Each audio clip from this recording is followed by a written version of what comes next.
Another week, another first five announcement from the governor. This past week from banking giant UBS. Leaders say they've decided to stay put in Stamford, keeping 2,000 jobs here. A deal was reached between the company and the state, which will allow UBS to use $20 million in state funds for infrastructure improvements. That's the way the governor's First Five plan works. The first five companies to bring major jobs or investment to the state get some major tax breaks or loans or grants. So what's wrong with that? Representative Len Greene is here to debate the merits of the First Five initiative. So, Representative, thanks for being here. Thanks for having me. Appreciate it. What is wrong with that? I mean, what's wrong with trying to make it easier? I mean, obviously, states are in tough competition to get companies to stay and to come to their states. And if this sweetens the pot a little.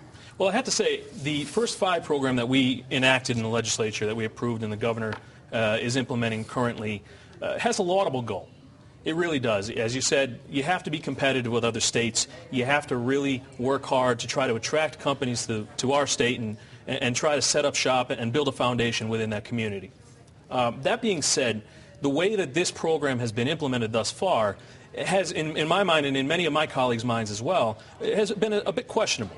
Because when we first voted on it, and I will say right up front that I supported the initiative initially because I really thought that this will help us become competitive. And the governor himself is probably the best salesman for any state, whether it's California, Connecticut, Texas, doesn't matter. Right.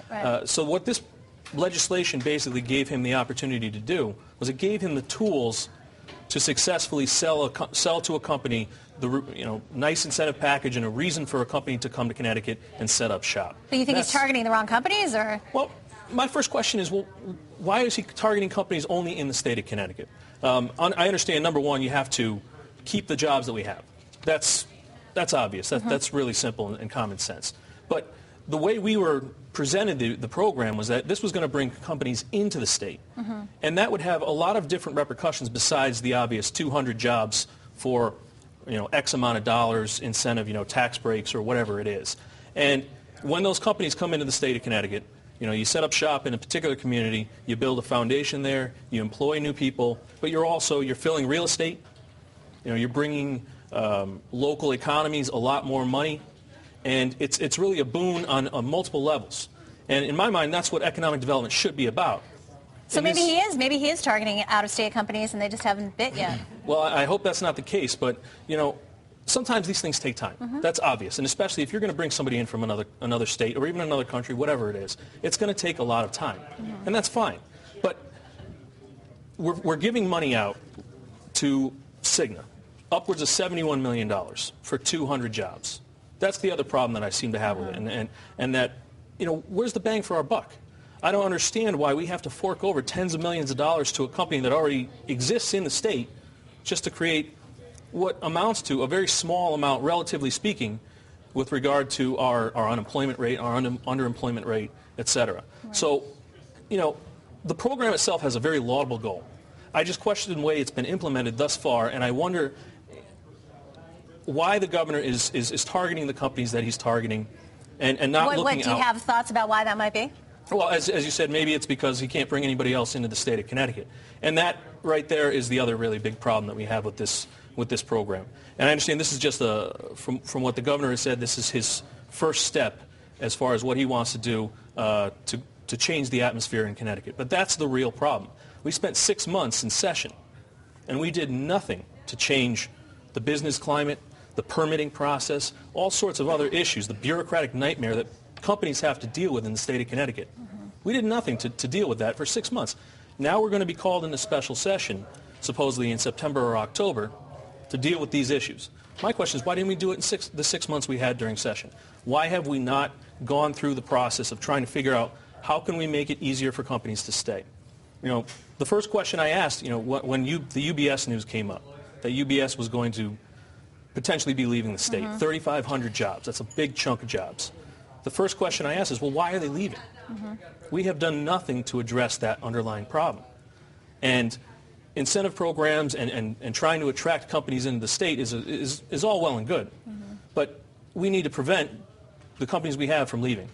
And that's what are some ideas that you have to do that? Well, like I said, the permitting process in Connecticut is notorious. Yeah. Not to pick on the DEP, or DEEP is what they're called now, not to pick on them, but the environmental permitting process is very unwieldy. It takes a lot of time. There's no reason for a company to wait over a year for a permit. That's just ridiculous. When you can go to Texas, or you can go to, heck, even Vermont or New Hampshire in New England, and you have an easier process to deal with. It costs time, it costs money.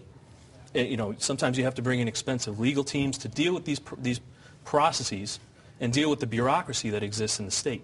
Why have we not addressed this issue?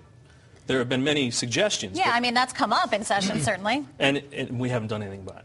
And that's the real crux of the problem. We need to start moving towards policies that keep the businesses in the state of Connecticut. We don't want any more UBSs to announce that they're going to leave. We don't want to see ESPN move operations to Manhattan, although they haven't threatened that they were going to do it. But, we just gave them, I believe, upwards of $20 million to create 200 new jobs. ESPN was already creating jobs in Connecticut. They announced last year before the election that they were bringing 200 jobs from Manhattan to Connecticut. We're giving them more money? Well, but, I mean, I guess in his defense, I mean, he should make efforts to keep the companies that are here. I mean, that's not going to help us bring companies to Connecticut if companies are leaving Connecticut. Certainly not. Oh, absolutely. I'll give you another example. I mean, we haven't really done much so far to help small and medium-sized businesses. They are the backbone of our economy. I've read somewhere that upwards of 70% of the jobs in the state are small to mid-sized businesses. We really haven't done anything to help them. And I've heard from many in my chambers of commerce and constituents of mine that have said, what the heck is in it for us? What are we going to do? And I really don't have a good answer for them because we haven't given them anything to help. I read recently that Mayor Bloomberg in New York City, not to keep pulling out New York City, but Mayor Bloomberg brought out a program that essentially creates incubators for small businesses, for entrepreneurs to set up shop in subsidized, I don't want to call it subsidized housing, but kind of like that, and basically try to grow from that point on, get a little bit of help to start up, and then move on and become viable on their own. That would be a great thing to invest in my opinion. Yet we're taking $71 million, $20 million, $15 million, and we're giving it to all these large companies that already exist in the state of Connecticut, instead of looking towards our communities and the local businesses that are there. All right. Well, it's certainly interesting and something that I guess you'll be bringing up in the special session Absolutely. in September. Thanks a lot, Representative.